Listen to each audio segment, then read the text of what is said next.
thing is to have parents engaged in the right kind of activities and how to engage kids. And then I think your system is brilliant, but still it is a lot of text to read. And do you find your audience to be upper middle class parents who have time and money? We actually just did a huge marketing project based on that. Mm-hmm. We did online surveys, we did targeted interviews, we did 10 targeted interviews with 10 parents, 10 therapists, and 10 teachers.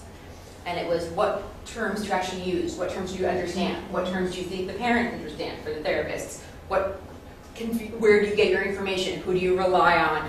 Are the parents getting their information from the therapists?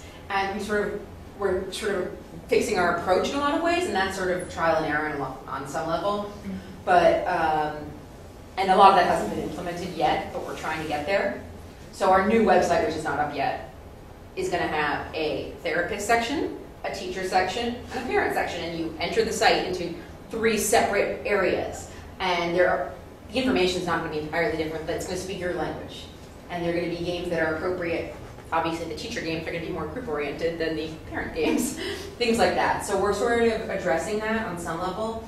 What we found were parents tended to listen to the therapist and ask them for advice if it was private therapy, not if it was coming from the school system in general, which we were kind of surprised at. And to your point, a lot of the parents who have private therapy are going to be upper middle class. Parents are mostly getting advice, other than that, from other parents in support groups. And so that's actually their main resource.